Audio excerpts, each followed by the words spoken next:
Welcome back to our latest installment of Acts Facts, a Jewish journey through the book of Acts. I feel like the congregation is listing and tilting this way, but that's okay. I will attempt to pay equal attention to those stalwarts still on this side of the congregation and the majority who actually, I guess, go to the right. This is the congregation. This is your pastor. What can I tell you? What can I say? All right. For us to be on the same page, let's quickly review through a brief video what occurred previously in Acts Facts. Let's bring the lights down, the sound up, and I'll be right back. So, we saw last week that Black eternal lives matter. And this week we are going to experience and share together and learn together as we explore one of the great chapters in the book of Acts. In fact, what we see in this passage that we'll read together is so critical to the narrative of the book of Acts that it's repeated 3 times. 3 separate times you see this story, this narrative recounted.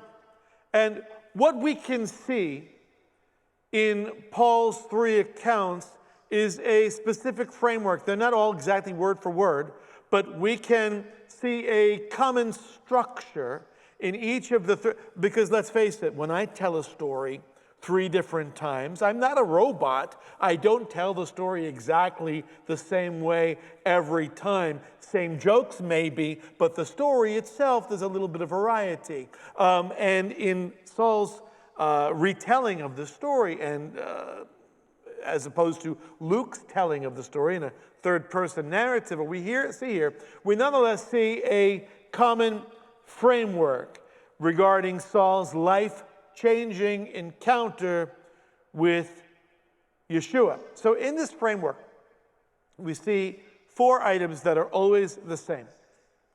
Saul is traveling down the road to Damascus for the purpose of expanding his harassment of the church, of the Jewish movement, Messianic movement. B, on the road, Saul has a supernatural encounter with Yeshua. 3, or C, that encounter with Yeshua includes a blinding light and the self-identification of Yeshua, who says, who says, I am Jesus, whom you are persecuting. And 4th, there is always a divine commission. So that's the basic framework of Paul's 3 accounts, and that is a preparatory outline of what we're going to see this morning. So I want to remind you who Saul is. Let's really, because we're going to be spending a long time with Saul. The narrative emphasis is going to, in a few chapters, will move from primarily about Peter to being primarily about Saul. And so we are going to prepare for the second half of the book of Acts by really getting to know Saul at this point. So, what do we know about Saul? First of all, he's a Hellenistic Jew. That means that he is a Jewish person who grew up in the Jewish diaspora, specifically in Tarsus. We know he's born circa 5 or 6 AD in Tarsus. That's in Asia Minor today, Turkey, rather. He inherited Roman citizenship. We don't know the specifics regarding that, but we do know that he was born a Roman citizen. He has a variety of names. His Hebrew name is Shaul, or Saul, okay? And his Roman or his Latin name is Paulus. Paulus, which is why once Shaul moves from moving in a predominantly Jewish context, in a Hebrew-speaking context, and we move him into the diaspora, into the Greco-Roman world of the Roman Empire of the first century, the name changes to Paulus. This is not a conversion name or anything. This happens to be one of his given names, and it's the one that makes the most sense to use in the Roman world. Shaul is conversant in 4 languages: Greek and Hebrew, Aramaic, and Latin. The Latin is not exactly, I wouldn't dive for whether or not Saul was conversant and fluent in Latin, but he's got at least some knowledge of Latin to be able to accomplish what he's able to accomplish and move in the circles in which he moves. So 4 languages. For those of you who are still struggling with your first language, English, you've got some work ahead of you, okay? He is a member of the Pharisees. We discussed who the Perushim, the Pharisees, were in previous weeks together. That's one of the sects of Judaism. In fact, it is the strictest sect. It is the sect that most Jewish people in that day, when they identify religious observant Jews, they would point to the Pharisees, even though of the 3 million Jews in Israel at the time, living in that area, in that region at the time, there were maybe only 6,000 card-carrying Pharisees who are actual members. Saul had a rigorous education. We know, of course, he studied at the feet of Gamliel. That's the rabbi we met in chapter 5. Gamliel, from age 10, one of the greatest rabbis in all of Jewish history, one of the 7 rabbis who are granted the title, the honorific Rabban, our rabbi. And he is trained in a manual trade of tent making, starting at age 13. So he, like all rabbis in that day, received a rigorous education in theology and in a trade so that he could ply his trade and support himself. We know he is the ruthless chief architect and perpetrator of the persecution that has broken out at the beginning of chapter 8, which is what is responsible for the movement to Samaria and outside initially of Jerusalem, the Jerusalem area. And regarding his apostleship, we know that Saul is the logical extension of Peter and Stephen's ministry. Stephen is the bridge between Peter and Paul. He is the answer to the riddle that Peter and Stephen project. How do we mash them together? Saul. He has a flexible, go anywhere type of ministry. We'll talk about that momentarily. And his ministry is characterized by an extraordinary, well, almost incomprehensible from my point of view, intensity of suffering. And of course, we see in Saul the greatest enemy of the gospel becomes, in one encounter with the living Messiah, the most passionate advocate of the gospel, of the good news of the Messiah. Well, going back, just to set the stage, because remember, Acts intercuts, much like movies do. And you see here's a scene going on, and well, simultaneously you have this going on, and then you rejoin someone from a previous cut. Well, in Acts 8:3, it tells us after the death of Stephen, the execution of Stephen, Saul began ravaging the church, entering house after house and dragging off men and women, equal opportunity persecutor. He would put them in prison. And in the words of Paul describing later on his previous behavior, He said, I persecuted this way to the death, binding and putting both men and women into prisons, but it doesn't stop with prison to the death, starting with Stephen, you'll remember. And I said, Lord, they themselves understand that in one synagogue after another, I used to imprison and beat those who believed in you. And when the blood of your witness Stephen was being shed, I was also standing by, approving and watching out for the coats of those who were slaying him. And then in another chapter,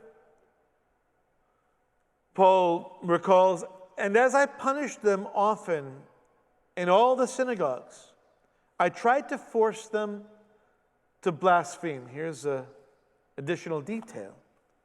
And being furiously enraged at them, this was no dispassionate endeavor of Saul's.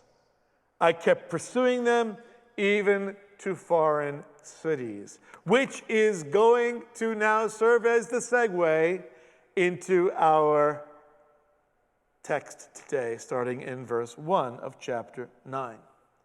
Now, Saul, still breathing, this is the intercut back now, leaving the Ethiopian and Philip, right? Saul, still breathing threats and murder against the disciples of the Lord, went to the high priest. Well, that's colorful, not just because I colored it in, but the idea of someone breathing.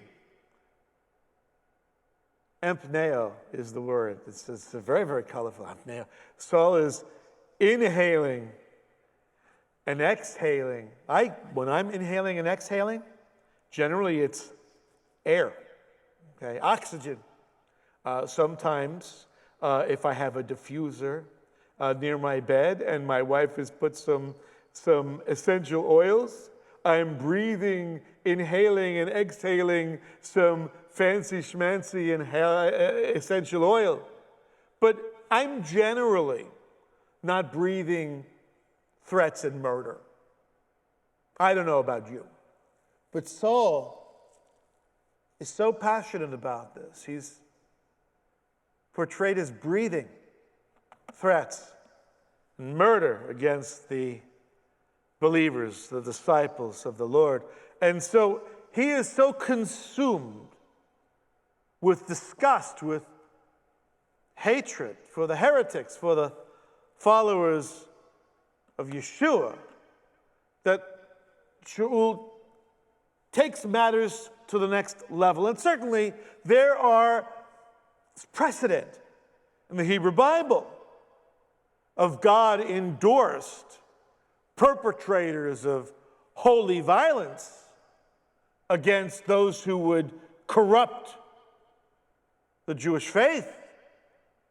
We think about God-endorsed perpetrators of holy violence. Well, how about Moses? The end of the end of Numbers 25. We haven't gotten there yet. For the sin of cohabitating with the foreign women, and Aaron's offspring Pinchas, subsequent slaying of the Israelite man, the Midianite woman. Remember, they're in a tent right in front of the tabernacle, horizontal, and Pinchas takes a spear and with one blow drives it through them both. That's commended by the Lord. How about our holiday of Hanukkah? We all love a nice latke. We all love to light the candles. Well, let's remember that Hanukkah begins with the Maccabean patriarch's assassination of a Jewish collaborator and his sons, continuing the execution of all the collaborators around. And a war, the beginning of a war. And let's not forget our friend Elijah, right? We all happy about Elijah. These are the days of, right? But we can't forget that Elijah has a contest. And at the end of the contest on Mount Carmel, which is not to be confused with the candy, so delicious, Werther's original, love it, that the priests who serve the foreign gods, the idolaters, they're all slain. So Saul stands in a long line of holy prosecutors of those who would seek to corrupt the Jewish people. But unable to restrict his fury to Jerusalem and to Judea, Saul goes to the high priest, to Caiaphas. This, by the way, is Caiaphas's ossuary, his bone box. This is before that time that he goes to see him. At that point, Caiaphas had seen much better days than he had by the time he hit the bone box. And he asked for letters from him. What kind of letters? Letters of extradition. Letters for him to the synagogue, from him to the synagogues at Damascus, so that if he found any belonging to the way, both men and women, again, equal opportunity persecution, he might bring them bound to Jerusalem. So again, he wants to extradite Jewish believers from Damascus, arrest them, and bring them back, transfer them back to Jerusalem. So what I find very interesting here is that we have Saul, a Pharisee, and Josephus Caiaphas, a Sadducee, making common cause. That's very rare, but apparently common hatred made for strange bedfellows, and the enemy of my enemy is my friend. And so Saul heads off to Damascus. This is Damascus not as it existed 2,000 years ago, but as it existed, about 120 or so years ago. This is the main wall, the main gate of Damascus. In fact, you can see the boarded up, the bricked up wall was the more ancient gate, and the open one is the one that is in use today. But here's the road. This is one that Bob Hope and Bing Crosby never embarked on. This is the film not made, The Road to Damascus. But you can see down at the bottom is Jerusalem, and way up at the top right corner, is Damascus. And Damascus is northeast of Israel in Syria. It's still in Syria. It was one of the 10 Roman cities in the ancient world that comprised what was called the Decapolis, the 10 major cities. It is also the capital of the region of Nabatea.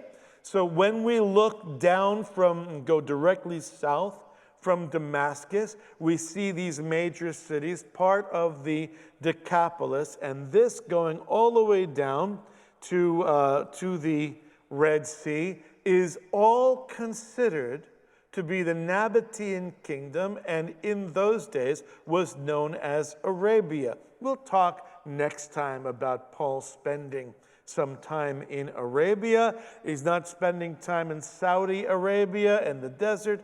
These are the cities. This is the region in which Saul is going to spend his time. It is I think it's of interest, as we go back for just a second and take a look at this passage, that the movement is not called the church at this point. It's not called the Christians yet. The movement, and we're about 2.5 years into the history of the early church. It's about 2.5 years since the initial Pentecost, Acts chapter 2. Summer, let's say, of 35 AD. And this movement is known as the Way, maybe short for the Way of Messiah, or perhaps short for Psalm 1's Way of the Righteous, or Isaiah 40's way of the Lord. Nonetheless, the movement is called the Way. That's why in the 70s and 80s, when that cult, some of you may remember, existed, it was very, very popular for a short amount of time, but an intense amount of time, they called themselves the Way. It was so insidious for them to present themselves by this very, very special name. So anyway, they're on the road to Damascus. This is going to take, because it's about 150 miles there, so on horseback, it's going to take them roughly 6 days, the better part of 6 days. So it's probable that they are riding horses and not walking. That's quite a journey. And again, it would take them something like 6 days. This actually right here is a portion of the original Roman road that leads to Damascus. Just little sections you can find here and there that still exist. And there's a little piece. Can I say for certain that Paul walked on this road? Yeah, it's from Jerusalem to Damascus. This is part of the road. So yes, this is where he rode on his way up to Damascus. Now, as he was traveling, this again would be the 6th day, maybe the 5th day, if they made good time. As he's approaching Damascus, suddenly a light from heaven flashed above, about midday. He and his companions were stopped cold. He's knocked to the ground. I'm conflating, by the way, Saul's 3 accounts. I want you to have a full account, not just the abbreviated version that you have here. I want you to understand, because we're going to revisit that later on in several months when we get to Acts 22 and Acts 26. And midday, they're knocked to the ground by this intensity of a bright light shining from directly above. And Saul later recalls, this is a flash of light more brilliant than the sun. The brilliance of the light was certainly intense enough to have blinded him by the time the supernatural encounter he's about to have is concluded. I think it's reasonable to assume that what Saul is witnessing was a manifestation of God's Shekinah glory. Right? And perhaps the glory of God burned with greater intensity towards Saul, because while Saul was indeed blinded, his companions were not. And nor did Saul's traveling companions see in the light the one who eventually appeared to Saul, the resurrected Messiah, the Lord Yeshua, Jesus. And they could not distinguish the divine directive, although they all heard his voice, something perhaps sounding like thunder, like we saw the same kind of thing in John chapter 12. They hear a voice, but they can't make it out, okay, like thunder. Only Saul of the traveling gang was able to see Yeshua and hear his words clearly articulated. Now, I have to tell you, ancient rabbinic literature is absolutely replete. It's chock full of legendary tales of particular individuals hearing what are called a bat kol, a daughter voice, the voice of God emanating from heaven. But what Saul experienced is no legend, it's no Baba Maize, no grandmother's tale, stark reality. Now, some would like to say that what Saul experienced was a psychological disturbance. Maybe an epileptic fit. Maybe some other imaginative alternative to authentic, historic incident. But to those proposals, I have to tell you that Saul's life was fundamentally turned upside down by this encounter. So I reject them all. And the only as he fell to the ground and he heard a voice saying to him. Now this is actually, what happens to Saul is very similar to what happens in Ezekiel. Now, I don't know how long it's been since you've read Ezekiel, and a lot of people get confused in Ezekiel, wheel within the wheel and the whole thing. What goes up must come down. As the appearance of a rainbow, this is chapter 1, verse 28. In the clouds on a rainy day, so was the appearance of the surrounding radiance. Such was the appearance of the likeness of the glory of the Lord. And when I saw it, I fell on my face, and I heard a voice speaking. So I can say, when I hit this passage in Acts regarding Saul, since I'm familiar with the passage in Ezekiel, I immediately flash back. I said, wow, that seems reminiscent of what happened to Ezekiel. I wonder what the connection is, if there's any. But by the way, I just want to point out, apropos of simply because it's in the text, I want you to see, the appearance of God was like a rainbow. So not only when I think of a rainbow, not only I think of the appearance of God here, and I also, of course, remember the sign of God's covenant in Genesis 9 regarding Noah. So I particularly resent the co-opting, which is a pleasant and polite way of saying theft of the symbol of God and his covenant by other groups to make the rainbow stand in our public consciousness for something other than the holiness of God. Well, let's move on. And the only post-ascension appearance of Jesus recorded in the New Testament, apart from, of course, the Revelation, last book of the Bible, the risen Christ, the risen Mashiach, dramatically reveals himself to Shaul, to Saul. And this moment,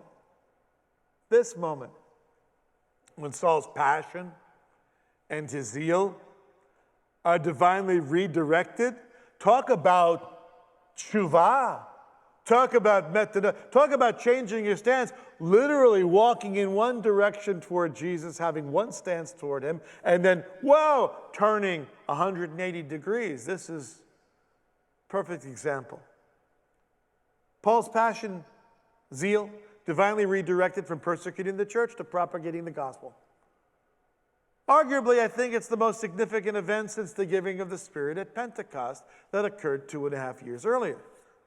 It not only changed the course of Saul's life and career, and how it radically altered the destiny of the church. The very fact that so many of you with us today are non-Jews is a testimony to the effectiveness and the destiny of Saul and the destiny of the church that literally expands through his ministry. For Jewish believers, we perhaps can blame Saul through a series of misunderstandings for the presence of mayonnaise at a church picnic. Just saying. Jewish believers understand what I'm saying. And he fell to the ground, heard a voice saying to him, and of course in the text here it says, Saul, Saul. In the actual Greek it says, Saul, Saul. Now, Saulus is how you would write the name in Greek, and the fact that he's using the Hebrew Saul, Saul, and it's Saul instead of Shaul because Greek doesn't have a sh sound, right? So nobody in Greek has the ability to say shh. The sound doesn't exist, okay? Which is why my wife gets so triggered when I go shh. But she's Greek. All right, Saul, Saul, why are you persecuting me? You know, when God wants to get someone's attention in Scripture, we see the double use of the name. It's pattern, right? Found throughout Scripture. Abraham, Moses, Moses, Samuel, Samuel, Shaul, Shaul. And what follows this utterance, this voice, is a question. The question the voice asks, why are you persecuting me? Why would this heavenly being accuse Saul, the energetic defender of Judaism, the energetic defender of the Torah? Why would the voice of God accuse Saul of divine persecution?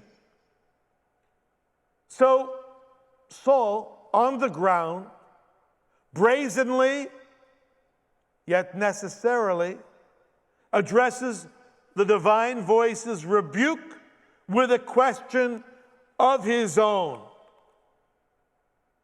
Who are you, Lord? Now, lest one think that within the question, he has already answered the question, who are you? You are the Lord.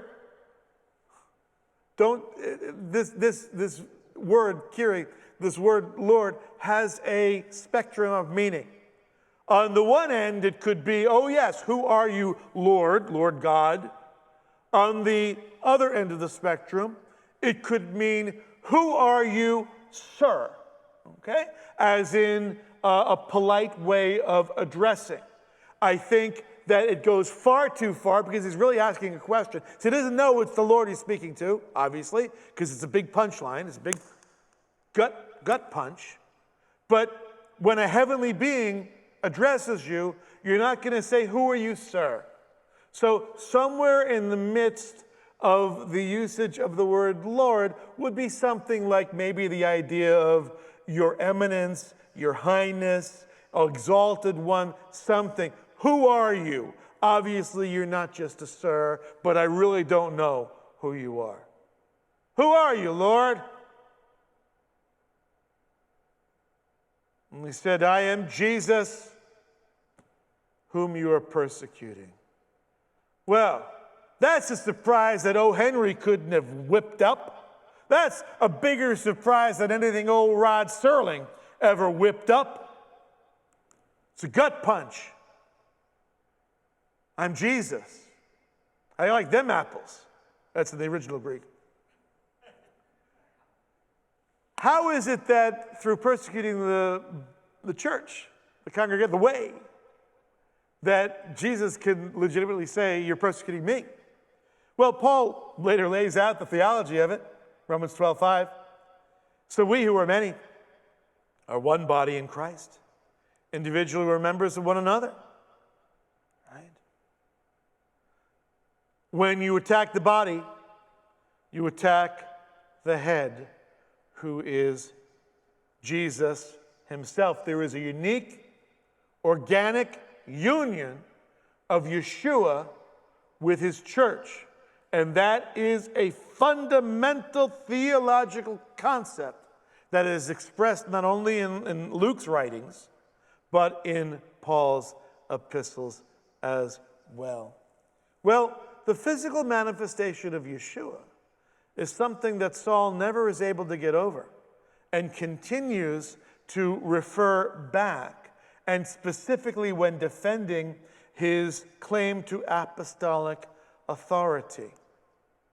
Am I not free? Paul will later write, 9:1 of Corinthians, 1 Corinthians. Am I not an apostle? Have I not seen Jesus our Lord? I'm an apostle because I have seen Jesus my Lord, in other words. And later on in 1 Corinthians 15, this is the passage where he expresses the gospel, right? Verses 3-5. And then later on, verse 6, talks about the appearances of Yeshua. He appeared to more than 500 brothers and sisters at one time. Appears to this one, to that one. Last of all, as to one untimely born, he appeared also to me. For I am the least of the apostles, unfit to be called an apostle, because I persecuted the church of God. And while he may consider himself unfit to be called an apostle. Paul is never shy about defending his apostolic authority or his identity as an apostle. Back to the text. But get up and enter the city. It will be told you what you must do. And the men who traveled with him stood speechless, hearing the voice, seeing no one. Well, perhaps the horses had run off at this time. I don't know, because it tells us that Saul gets up from the ground, and though his eyes were open, he could see nothing, and he had to be led by the hand. And leading him by the hand, they brought him into Damascus. So I'm assuming there's an absence of horses. Otherwise, they'd put him on a horse and lead the horse. But they're leading him by the hand. And they brought him into Damascus, and he was 3 days without sight, and neither ate nor drank. He fasts for 3 days, 3 nights. He could not see anything, blinded by the intensity of God's Shekinah glory. This is the old Roman gate. It still exists in Damascus, and Saul would have passed through this gate. Of course, he would not have been able to see this gate. He would only later be able to appreciate the impressive nature of the Roman gate. The large arch is for animals, horses, carriages, things. The smaller are for people walking. So Saul would have walked through one of the side archways. Now, cut away. Leave Saul, cut away. Meanwhile, in Damascus, there was a disciple at Damascus. His name was Hananias. So while Saul is fasting,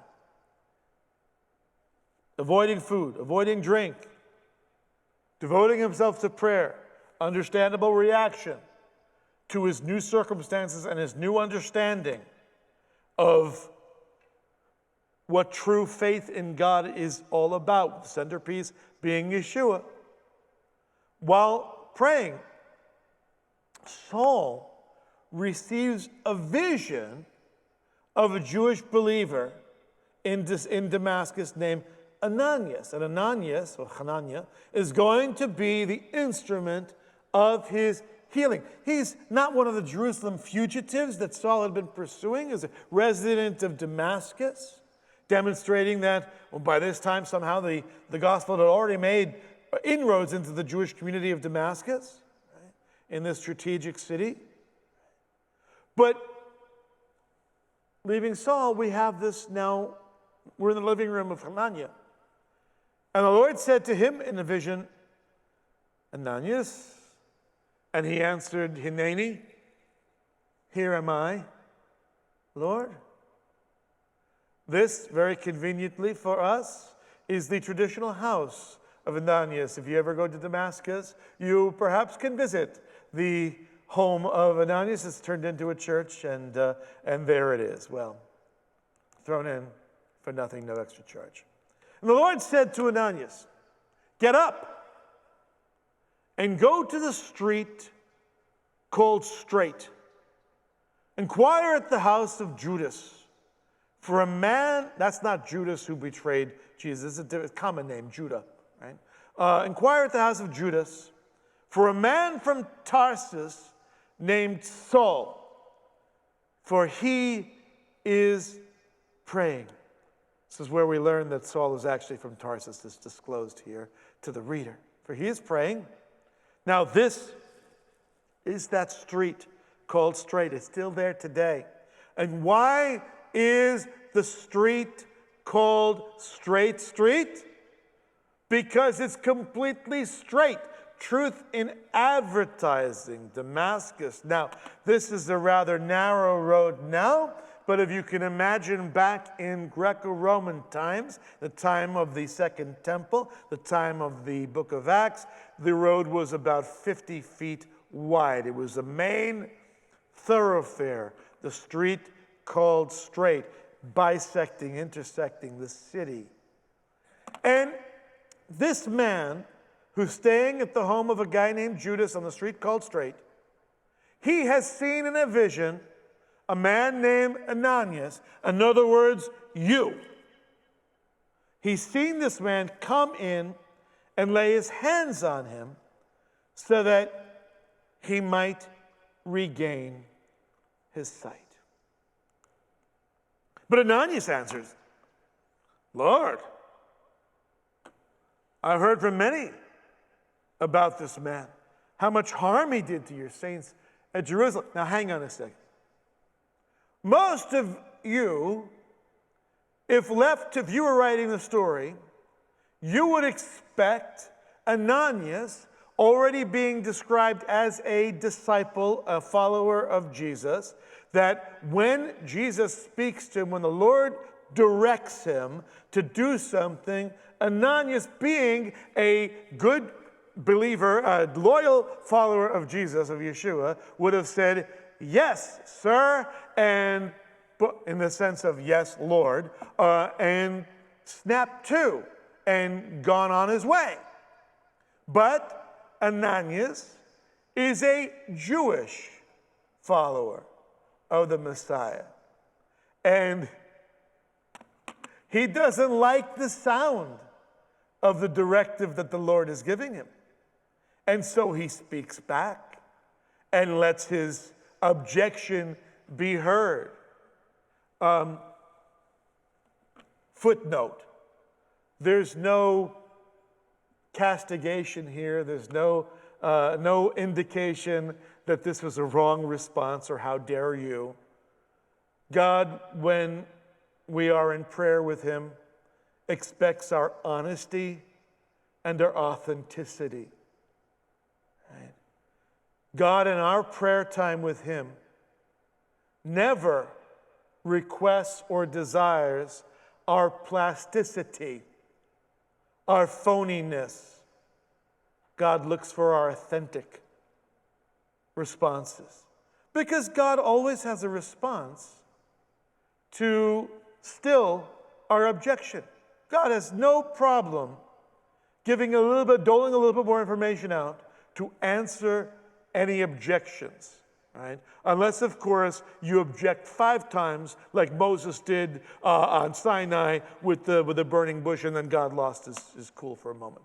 But Ananias is not Moses. And he said, Lord, I've heard from many about this man. His reputation precedes him. How much harm he did to your saints. This man has done so much evil, persecuted the Jewish believers, inflicted so much damage to the church.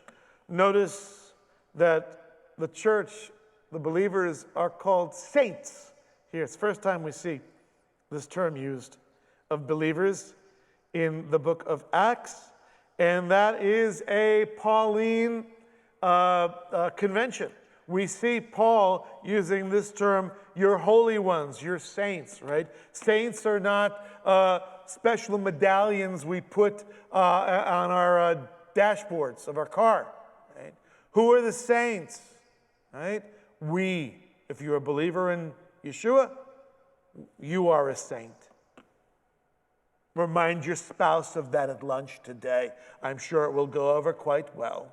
But both of you, by the way, Mr. and Mrs., are saints. If you're a follower of Yeshua, you are a saint. You are a holy one. How come? Not because I'm saying so, because he says so. Well, how much harm he did to your saints in Jerusalem. And here, he has the authority from the chief priests to extradite believers and drag them to Jerusalem to bind all who call on your name. The purpose that Saul came to Damascus was to arrest and to extradite these, to expand his crusade against the believers. Why would I heal a guy like that?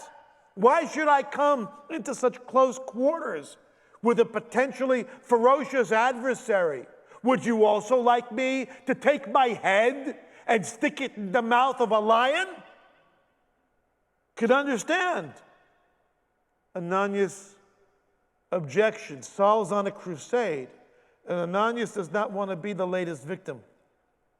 There's no more dangerous man in the entire Middle East for a Jewish believer like Ananias than Saul of Tarsus. Truly, what if Ananias, listen, it's one thing, he's blind and he's been fasting, he's weak from hunger, but what if he gets healed and has a bite to eat? What if he bites the hand that fed him? What if Saul were to reject his divine vision? Well, the Lord answers. The Lord said to him, "Go, for he is a chosen instrument of mine." What a beautiful way to describe someone. What a beautiful way for God to describe Saul.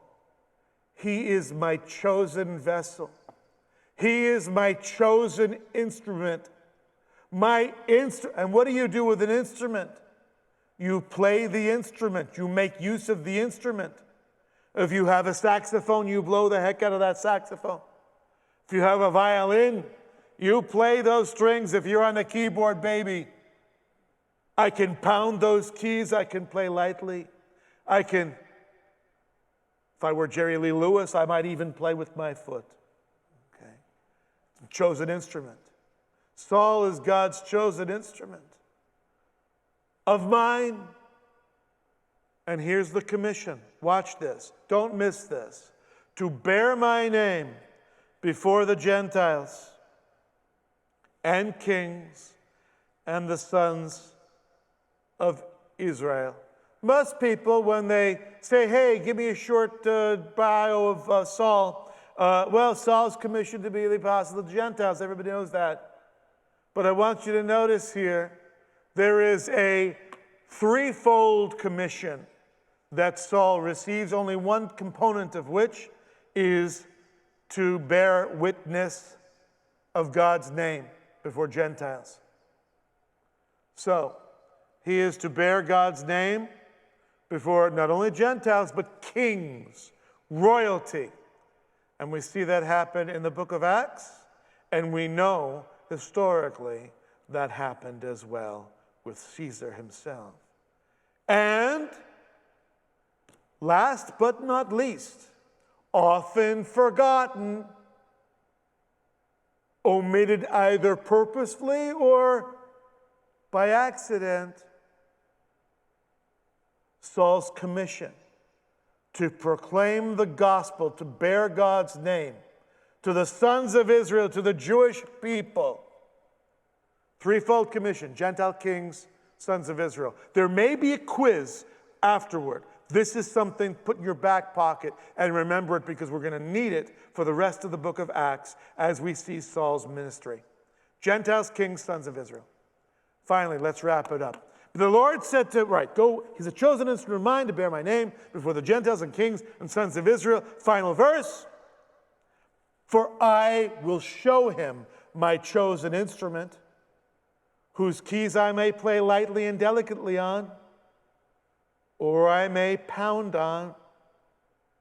I will show, because he's my instrument of choice, I will show him how much he must suffer for my name's sake. This is where I want to leave it. Saul's ministry could be characterized by an intensity of suffering for the sake of the gospel. And certainly Saul could never accuse the Lord of leaving him unprepared or without advance notice of the tremendous sufferings he would experience throughout the rest of his life on account of his witness of the gospel. In what you might want to think of, if you would, of God as God's karma, the one who had caused such a variety of suffering to the body of Messiah, would in turn receive and experience an even greater variety of suffering. Just for the sake of entering into the world of Saul for a moment to see what this verse actually means. This is Saul, later Paul, recalling his suffering to date at this point by the time of 2 Corinthians chapter 11. With far greater labors, far more imprisonments, with countless floggings, and often near death. 5 times I have received from the Jews the 40 lashes minus 1. We saw the apostles in chapter 5 experience, remember the 39 lashes, arms around the column, 13 lashes to the chest, 23 lashes to the back, could have killed you, right? Paul experienced that 5 times. 3 times I was beaten with rods. You go from the Jewish punishment, which is the 39 lashes, to the Roman punishment. You get these nice, heavy rods, and you get beaten with them. 3 times I experienced that. What a joy.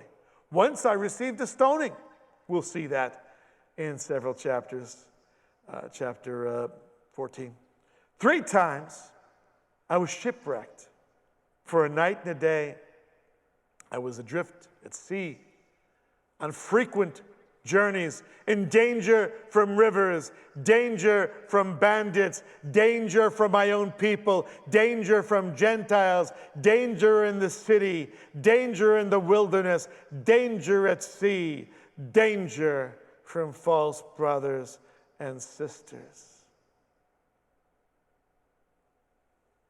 So the question that we have, if you were Ananias, would you, knowing what God had told you, would you actually go to Saul?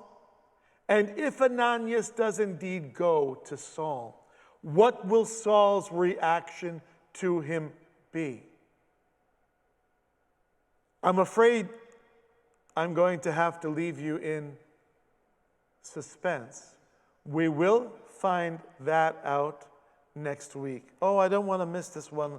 In toil and hardship, through many a sleepless night, hungry and thirsty, often without food, cold and naked. You know, how many of us could experience any of that and still stay the course and still follow through with our faith?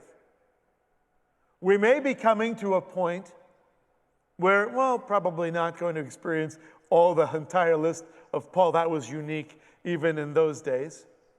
Paul was a chosen vessel of God.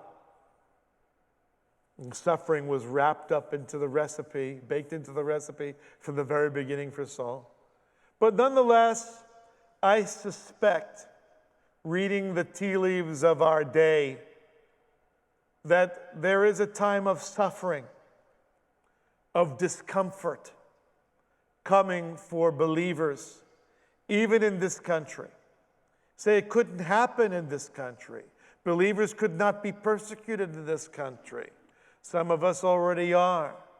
And we can look at Canada, look to the north, and we will see already pastors being imprisoned, led away in handcuffs, churches being invaded, churches locked up by order of the government, barred, locked, padlocked, with a triple fencing around the church. They really don't want some churches to meet in Canada. And the church had to go underground. And the government of Canada used a helicopter to track down, eventually they finally did, where this particular church is meeting in secret. They used the power of the government to persecute believers. I'm not talking about China. I'm not talking about Sudan. I'm not talking about any other nation. I'm talking about North America. And if it can happen in Canada, because what are Canadians but Americans that are more polite, right? What are Canadians, to be honest, right? If they can persecute believers, is it a long jump to see poor masterpiece Baker in Colorado, who spent a decade in court, one case after another, winning each one, but then another one and another one and another one because of his religious convictions. The time may be coming, and we may think that, well, okay, what Saul is describing, what Paul described, that's overkill. That'll never happen to me, and maybe, God willing, it will never happen to any of us. But maybe one thing from that list might.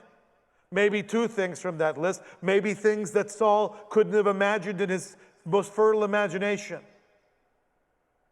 2,000 years ago could happen to us today. If we are not prepared to pay the price, then we may be quite in for a rude awakening. So, prepare yourselves now as we read the book of Acts. What we're reading about is not ancient history, it's not mythology, it's not fairy tale, it's our story. And we stand on the shoulders of these men and women 2,000 years ago. And if they were found faithful enough for these things to occur, persecution to occur to them, then why would we be surprised if we're found faithful enough to share and partake in the sufferings of Yeshua as well? Food for thought. Let's